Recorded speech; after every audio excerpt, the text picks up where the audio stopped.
Hello and welcome to another episode of the Meaningful Marketing Podcast. Today I have Nic Rone with us from the Varsity Lakes Community Limited and Sports House Centre, where he is the General Manager. I met Nic at a community event and thought I'd really like to get him on the podcast today because he's actively involved in community. And I'm curious to know, and I'm sure our listeners are curious to know, about how you go about your marketing when it comes to community and when it comes to building relationships with community and connecting with people. So thank you so much for joining us today. Thank you for asking me along. So, Nic, we were talking a little bit earlier about, how you originally got involved in a travel agency or owned a travel company, and then from there went into politics, and then from politics into the Varsity Lakes Community Centre. So I suppose let's start with a little bit about who you are and how you got into doing what it is that you do now. Okay. Look, way back, I lived in Greece for 10 years, managing Kentucky, Trafalgar, Insight, Creative Holidays. Eventually met my future wife at the time and decided to come back to Australia and have children. So lovely idea was to move into a brand new area called Varsity Lakes. And start up what we thought then would be just a travel agency. So going on from there, just literally, I guess, getting out there, meeting people, trying to bring business into your new agency in a new area. Somehow I got involved with the Chamber of Commerce, eventually becoming the president, the Community Bank, which again I became chairman, and we started up 20 years ago, and that was with the idea that a bank could be owned by the community. And not only owned by the community, but also benefit by, if it does well, the community does well as well. So having done that, we then jumped on the idea of, with the community base that I'd created, I was asked to leave the chamber and come and be chairman of Varsity Lakes Community Limited. And at that time, we were looking to bring out of the ground a new facility, which to this day now is known as Sports House. So from the money that council paid us for the land, or that was at the time not us but Delphin Lendlease, VLCL was formed, and we built Sports House with the money given to us by council. So it's now a council-owned facility which we manage. So I guess from there it was just community, and of course beyond that became, well, you've got the connections, let's start doing major events. And so probably 200 events down, or if not more, here we are today. Oh, look, I absolutely love it. I mean, you shared how you came to Australia to settle down, have your family and start basically again. And obviously that resonates with me, having come from South Africa and had to, really find my place inside the community and meet new people and develop a business and grow. So it's certainly lovely to hear the inspiration and how successful you were with that as well. So let's talk about marketing in the travel agency space. So you come to Australia, settle down in Varsity Lakes, and now you have to grow a business where there already are travel agents. So how did you go about differentiating yourself in the marketplace in order to grow that particular business? What were some of the tricks? Look, I think, two of the things that helped me out enormously early were choosing the right organisation to belong with. Usually there's, you've got the Flight Centres of the world. At the time it was Travel Scene American Express, which is now Hello World. Hello World tended to be the 35s and over, whereas Flight Centre tended to be the 18 to 35s. And they are corporate owned, not solely owned as we were. So the idea was we felt that the older generation needed more assistance, especially in those days. It was literally around IT. Our understanding and our experience from Europe, say for instance, was able to help them more. So we found our market there. Second of all is having, I was more operations when it came to, we were bringing 20 or 30,000 people through Greece a year. So operationally, we would hear what the travel agents in Australia or America had sold them. Because half the time I was solving the problem because they were sold something that wasn't what they arrived to. So I then understood when I got back, okay, what are we going to sell to these people? Be truthful to them so that when they arrive, they're not disappointed to come back and tell you it was a bad experience. So for me, we also understood that you're selling a dream. And quite often we found that probably over 80 to 90% of the people that decide the holiday, not always pay for the holiday, the young ladies, the wives, the mothers, they see the dream, they look at the price, they see what their circumstances are. Are they a young couple going over, or are they a family going over, or is it just a person on their own that needs to feel safe? So we would have to look at the imaging that we were using to sell and then make sure when they came in, we had the experience to back it. Oh, I absolutely love that. We were talking earlier about how I'm about to head off to Bali, and I was sharing with you how like I want to go and bathe in the holy water and get those waterfall shots underneath that waterfall, and that's exactly what you're talking about right now. It's just selling that aspiration, being able to show those photos so people go, oh my gosh, I want to go there, I want to have that shot, I want to be that person. Selling the dream. So I absolutely love that. And I love what you said about, being absolutely honest and truthful about the experience and what you're actually selling, not just trying to make a sale, but being really truthful about what it is. Often, because I'm in the marketing space, people will come to me and they'll go, Chantal, I want to invest this money in marketing, but I want results like this. And other agencies tell me that, we can get results like this. And I'll go, they're bullshitting. Yeah. I don't bullshit. Maybe it's the South African in me, but I don't bullshit. And the reality is that marketing takes time, and it depends like where you started out at and where you're actually going and how long and what support you've got in order to get you there. I'm just not going to bullshit and say it's going to be overnight success, because if that was the case, we'd all be millionaires, right? Yeah. And it has to flow through your staff as well, because you've marketed this thing, then the clients walk in. So if what you've done is just sell them the look, and then you can't back it up with the staff who go, hold on, what was the image? What are we actually talking to this person? How were they drawn in here? So if it hasn't gone all the way through, then, you're bullshitting your clients. So, yeah. 100%. I love that. Okay, so then tell me how the transition into politics. The transition into politics, we'll start with that, and then we'll go into how that plays out from a marketing perspective. I guess politics came about for two reasons. Number one is just in the nature of what I did through all my different chairmanships and all the different people I got to know, literally building my business. I suddenly knew, if not hundreds, thousands of people here on the Gold Coast in what was, in the early 2000s was a burgeoning sort of community. So having met everybody on the way, I suddenly found they were coming to me, thankfully, for travel. So I put together, for every single business card I got, I literally made this thing called Hot Deals. And whenever I went to a networking event, they would always say, bloody Nic Rone, I got that Hot Deals on last Monday. So the good thing is I just put that together. It would hit them on a Monday, and then we'd have a joke when we talked about it at a networking. And then other people would start talking about what's that about. So that really worked well. And then others came to me and said, well, you seem to know a lot of people and you're really involved in community. Would you ever step up? And knowing a few MPs at the time, some are still in place, they suggested, why not have a look at it? We think you'd be good for the community because your resolve is about the community, not about politics. They found that I had a good track record in reference to the jobs that I'd had through Community Bank, Community Limited, Chamber of Commerce.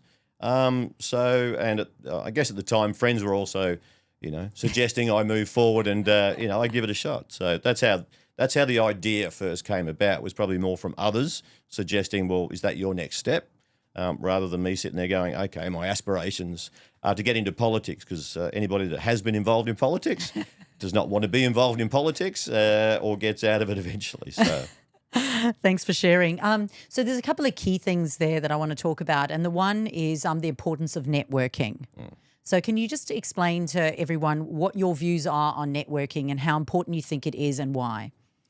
I think the thing for me with networking, it's got to be sincere, it's got to be authentic, honest. It also has to offer what somebody else doesn't. I think there are many offerings around, and there's no one size fits all. I think different people, I think you're involved with some speed networking, others prefer that more social, others enjoy the breakfast because it could be time restricted, it could be family restricted. I think the thing is you've got to find something that fits you. I used to say to people going, stop running around to every single different individual one. What I find is if you find one you like, everyone travels through it eventually. Gold Coast is a small place. So quite honestly, if you stand still, you will get to meet everybody. Just find one that works for you. But do your homework. Ask others that have been involved in it, what they've got from it. And when you go along, have your own set of rules and regulations into your head. Are you prepared for what you want out of it? Because then you're prepared as to what you'll give. I hate when I walk into any networking, the first person that rams a business card under my throat is the last person I'm ever going to talk to again. It's about, I always say, even in the ones that I run, step aside and be prepared to meet 2 people today. Honestly, meet them. And before you go too far into anything, invite them out for lunch, go and have breakfast or have a coffee. Do the rest of the work afterwards. Get to know them that night. Don't get to know 100 people because you won't know anybody by the end of it. So that, for me, is the really important. Go in sincerely, but don't take anything insincere either. Yeah, I love that so much. I think what happens is, and I call them networking sluts. There's a lot around. And there's a lot of them around. So when I say that, people go, yeah, Chantal, actually, that's a good way to say it. But it is about relationship. And a lot of people are going in there and they're looking for a sale. Like they're looking for somebody to buy from them on the day that they go to that networking group. And it's not about that. It is about the relationship that you start to form with other people. And it's not necessarily what those people are selling, but it's the people that those people know as well, which is so important as well. And like you said, being consistent and making sure that you show up and you've actually got a plan in place, but also reviewing, is it working? Is it not working? I think that's really important as well. I think there was probably about a year of networking where I probably should have ended it a year earlier. And that was really just because my business grew and became too big. Yeah. And the word of mouth referrals and everything that I was getting was more than enough. The best referrals. The best referrals. And then that's when, for me, that was the time where it wasn't worth the time and the energy to go anymore. So I had to be a lot more selective about when I actually do go to those events. So, yeah, really important things there. So let's talk about then politics and marketing. So when you decided, okay, that's it, I'm going to get into politics, and now you've got to go online onto social media and present yourself on social media as a politician. Let's talk a little bit about that experience for you.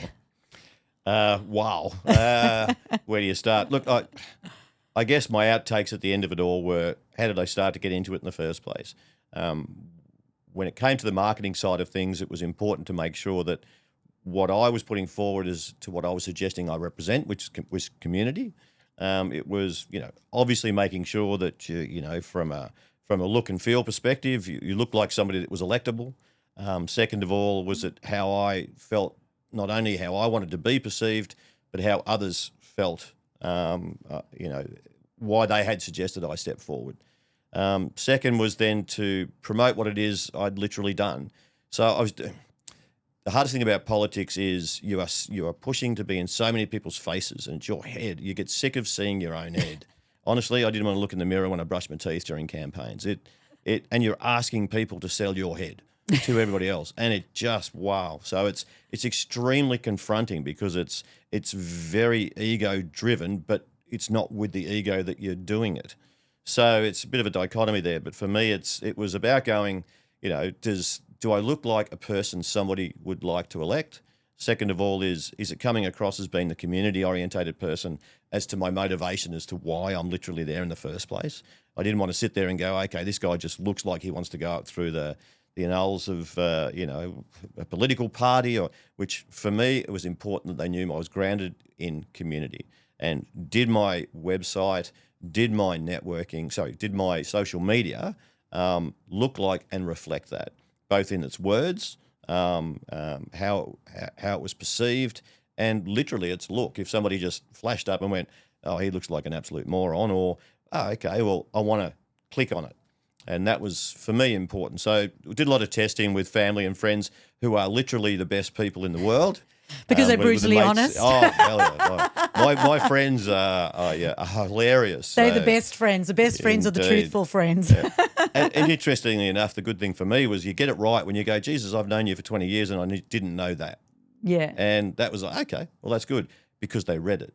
Yeah. When you put something in there and you ask somebody to, even before you've gone into this is the final page, you can tell if people have read it because you've put something in the middle of it. Yeah. And they hit that and went, what the hell is that? Because it could be their name that's completely out of context. You go, thank you, you actually did read it.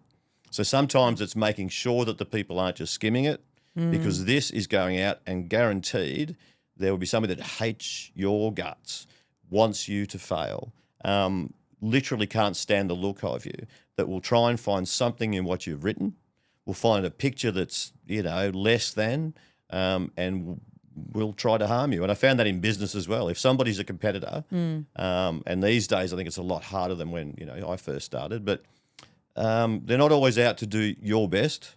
They're out there to do their best to see you not. Yeah. And that's in business and in politics, I think. So you've got to be very careful. Yeah, so I'm sure in order to avoid, all that trolling online, before you actually go and be that visible online, you would have to have a plan in place where you look at your personal branding, you look at how consistent, what consistent messages you're going to be putting out, what does that brand feel and tone and voice that you're consistently going to be sharing, so that you really are prepared for, if any of the trolls or anybody of your competition came up, that you would actually be able to be prepared for that. You'd be prepared to be able to handle any of those objections. Yeah, never lie. Never lie. I can't keep up with the lies. It's guaranteed the first thing they'll find. But that's the same in business. If I put out a deal and you'd have thought, okay, I'll just slip that in there and, no one will really notice, but it pads out the deal, I guarantee it's the first thing they're going to go, well, why didn't I get the haircut that my wife's supposed to have on the holiday? Yeah. They'll come back, they'll remember it. So it's no different to me saying, I've got 10 degrees and this, that and the other. If it's not truthful, don't put it in. Or if it doesn't make sense, get rid of it. I think if you've got to get clarity, you've really got to It's a bit like the way I tell people to pack when they go on holiday. Get your suitcase that you're already with. Now unpack it, divide it in half, and then that's all you need. Oh, don't say that. I'm about to go to Bali. Well, you'll be able to buy the other half over there for about $2.50 anyway, so you'll be fine. Just put me under pressure.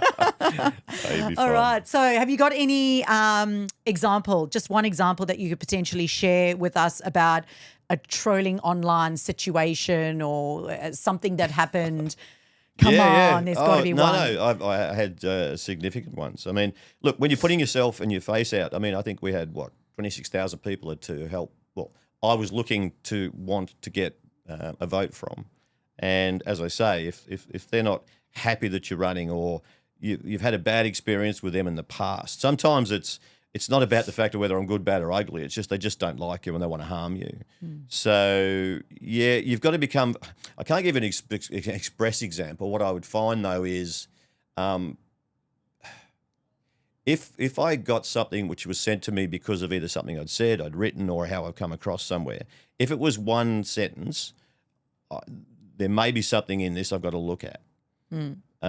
If somebody wrote me a page about something, you go, well, they're venting, and that's easy to answer. It's the person that's very succinct that goes, tell me this. And that's why I say never, if something's misunderstood, you've got to be very clear to go back going, okay, I can see how you've understood that, but that's not what I meant. And that's what I said before about making sure, okay, I do a lot of copywriting. I do a lot of writing.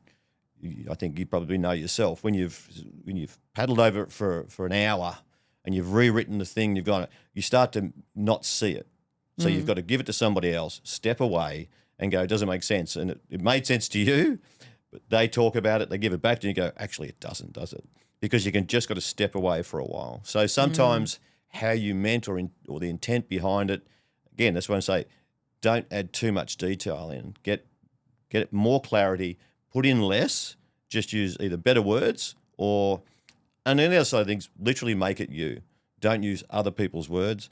Don't chat the crap out of it. I just see that daily now. I know. There's a reason for Chat GPT and it works very well. I use it. But the thing for me is, are you authentic in literally how and what you're putting forward? If you want connection, you have to connect with people, and you can 100%. use ChatGPT to come up with solutions for things, but don't use it to be the voice of you. I think that's so important. I think where I've come from is this: people approach me now more often than I approach them, because I've either done something good for them in the past and they want to do good for something for me, or they know either my reputation in all of what I've done. I'm well received. And so as such, they go, well, if Nic knows them, therefore they're probably worth knowing, and maybe I can ask him. But I don't do that for people I don't have a relationship with. Just because somebody comes up and says, can you give me a pathway to Chantal? Why? How do I know you?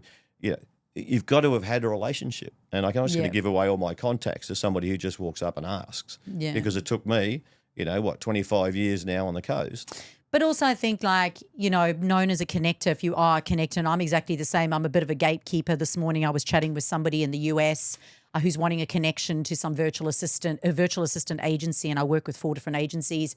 And I was like, I really want to know about your business. I want to know about your culture. I want to know, even though I get nothing out of it, I'm like, I really want to know this, because I'm not just going to hand you over to an agency that I know, like, and trust, because it's my reputation on the line as well. 100%. And if you end up being an absolute douchebag and wasting their time, that's not a good impact on me. So even though it takes me a bit longer to do that, I'm happy to qualify those people. So just to step back a bit, you spoke about, how you are perceived. So how you write, how you portray yourself online, but then also that it may also come across differently to a person on the other side, and looking at it objectively. I love how you said that, because it takes me back to when I owned my health, wellness and fitness centre on the Gold Coast. And I remember it was a beautiful sunny day on a Sunday. I was down at Throwers. I was swimming with the dogs, and I just put up a post that morning about how getting outside and being in the sun and exercising and being active really helps with your mental well-being. And as I came up from swimming a little bit later, I checked my phone and it was going off. And I looked at it and I was like, what is going on here? And I'd shared it into some of the Facebook community groups. And all these people with mental health issues had jumped in and said that I had said that that they don't have a mental health problem, shouldn't take their mental health medication, and that I was saying that instead they must exercise instead of doing this. Replace it with, And I was like, oh my gosh. So I couldn't believe this. I had no idea that the simple little what I thought was a motivational post was going to, create this much drama. I was getting people privately messaging me, like absolutely trolling me. So I contacted straight away. On hand, I've got a lawyer and a psychologist. So straight away, lawyer, psychologist, I said, what do we do here? And the psychologist explained it to me, and she said, well, you're out and about swimming, having a good time. Some people are completely living in a different world. So the way that they interpret it is completely different. So, it helped me, and the psychologist actually helped me to come up with a script to reply to them, to deal with it, to say, I'm commenting once, this is it. And in no way did I say any of that. And then I had a lawyer as well, and there were 1 or 2 that we have to sort of say cease and desist. So it was always one. It was always like insane. It was really, difficult. So I think preparedness is really important. If you are going to put yourself out there, I don't mean to scare people, because some people get, paralysis analysis and don't want to do anything. If you want to make an impact, it is important to go out and do these things, but preparedness is important. Make sure that you are prepared for this. Well, you can't be debased. The hardest thing in the world is if you've said something you can't back up, if you've not necessarily lied or you might have embellished or anything else.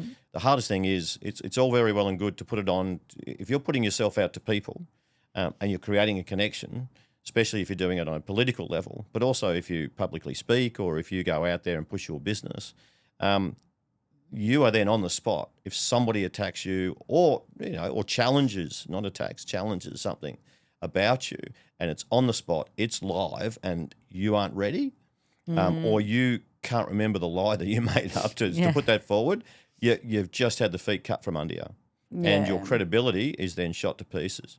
And different people's motivation. I mean, travel used to be, we used to sit there and people came in and they're all happy, they've saved up, they're going on holiday, just like you are. You're excited about it. Yeah. These days, people are that bloody stressed because they find it very hard to have saved for a holiday in the first place, that they come in going, I've got to get away. So the way that they book their holiday isn't with all this, it's like, can you please get me away? I'm stressed, my wife's gone, we can barely afford this holiday, we've got to go. So now they go, and also if it's buggered up, we've got somebody to blame. That's why they're coming to you. So the whole way people book now is a hell of a lot different to what they used to do. It's not the big fluff. It's now going, get it right. This is the price. I'll go somewhere else if I have to. And I mean, it's like going, well, what's the value you're selling? There's 1,000 travel agencies out there. If you've made the right connection with this person because you've got the skill level to do it and you've spoken to them correctly and you have marketed yourself as well as this agency and our ability to look after you and your family away, that person will look out going, I feel happy. And it's no different in politics. Will this guy do the right thing by me if he's sitting up in that office? So community works that way. Yeah, so good. And I think it is really important as well that if you are online and you are putting content out there, it is important for you to know how to also block, how to block, remove comments. I think that's so important. I've had 2 businesses in the last year. One was a mechanic and one was a veterinarian, where nobody was monitoring their pages. Review had gone up on both of theirs. One was on Google My Business, the other one was on Facebook. And both those accounts had to be shut down within 24 hours because in 24 hours it got completely out of control based on a review and people jumping in and doing it. And the business owners had no access to the page, weren't monitoring their accounts, didn't know how to resolve it. So I think it's really important, to know what you're doing. Well, look, a lot of take travel, for instance, a lot of them are owned by predominantly, if they're not agencies, there are multiple agencies. If they're smaller groups, it could be a person. It's generally a woman who doesn't have the skill set to understand at all anything about marketing, and they generally will take up marketing when they're in trouble.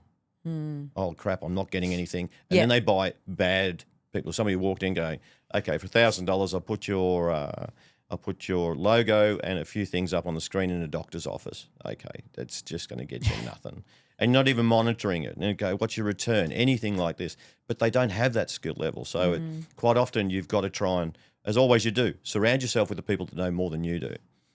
I've built up my level of understanding online simply through people I've met over the years and made good connections through my networking.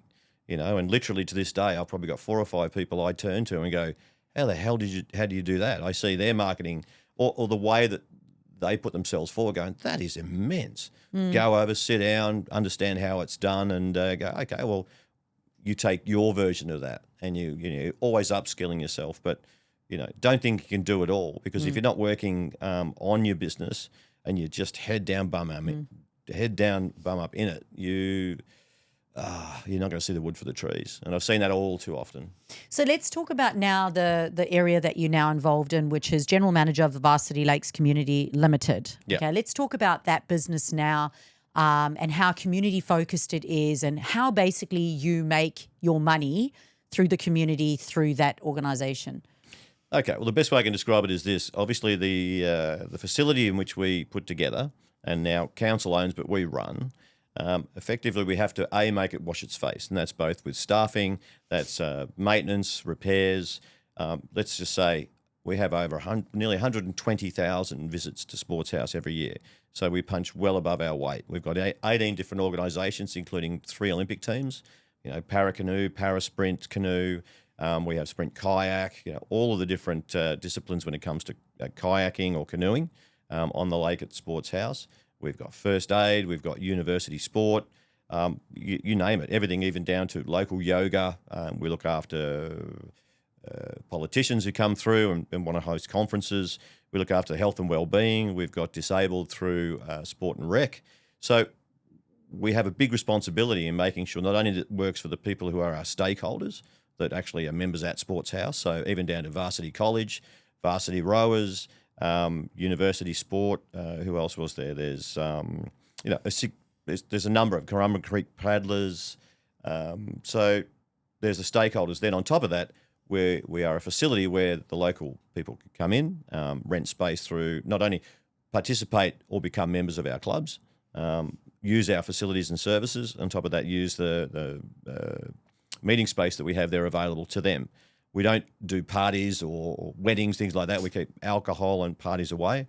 It's more so about going, well, how do we support the local Chinese society? We support Varsity College and sometimes getting different ethnicities together who are quite lonely in the community, who don't even know that each other are there because they don't speak the language very well. But we'll put on a lunch for them and say, hey, this is free of charge. Come along. No strings attached. And then, we've had them break into tears when they walk in and realise, I didn't know somebody else spoke Mandarin. I don't, it could be from any different ilk. And we've had people walk in and just burst into tears going, I didn't even know this community exists within the community in which we live. And that is very rewarding. The marketing side of that then becomes, how do we get into the households where the one thing that I learned when I went around knocking on 26,000 doors, probably 20,000 doors during my campaign was, wow, the differences in the people that are at home. You've got very lonely people. You've got ex-CEOs where the wife has died. He was the head of a big company and his business skills are sitting there, but he doesn't know how or what to do because he's no longer the head of a business. He can come along to our business forums He could actually join one of the organisations and say, what would you like to do on that? So you're providing them a bit, but how do we get down to the grassroots of local people and say, hey, we've got these things available to you. So for me, then it's the connections, getting the connections with university, with Varsity College, with, there's 6,000 parents, 3,000 students. That is its own community within our community. So how do we get to all of these people and say, hey, what do you need? And that comes down to events as well. Yeah, so a large part of that, as you were talking about earlier, is that events. So holding those community events and getting people involved in those events. So talk a little bit about event marketing or your event marketing strategy. Okay, when it comes to the event marketing, what we do is it's a double-edged thing. So obviously you've got the planning involved to actually run the event itself. Then you have to have made there are multi-levels as to how you market it, both through posters, flyers, word of mouth.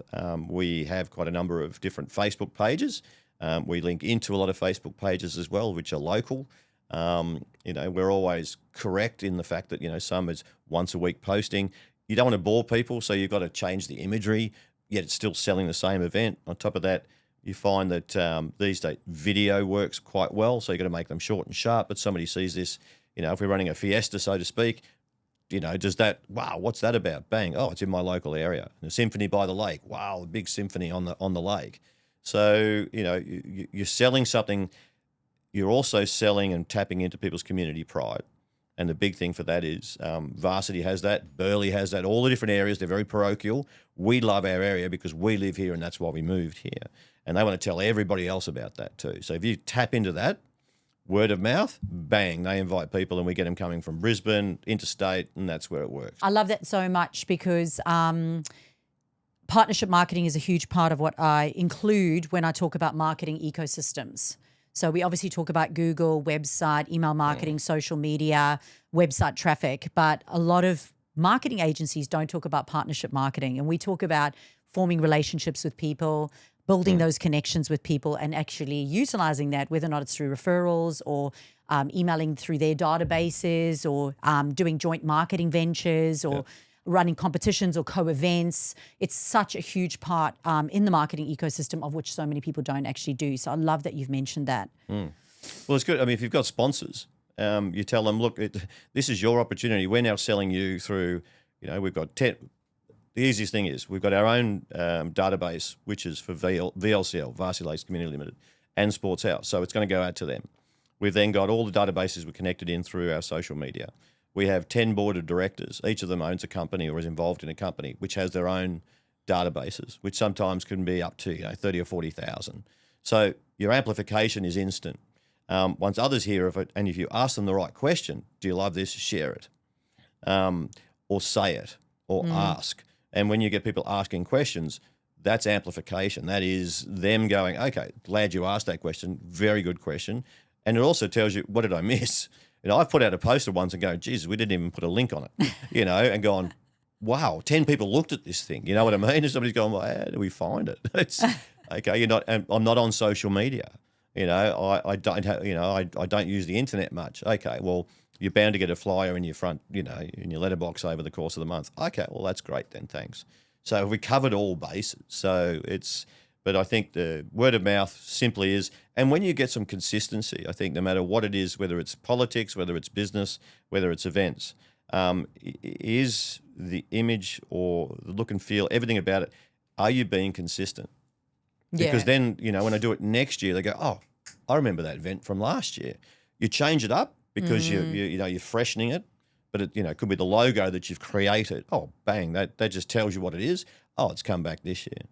So that way, that's always something they link to, and you freshen up the rest. So I always say marketing is boring because once you've got your plan and you've got your key messages and you've got your branding, it should be boring. It should be same color, same font, same heading, same images, same feel, so that you become memorable like McDonald's. It should be boring.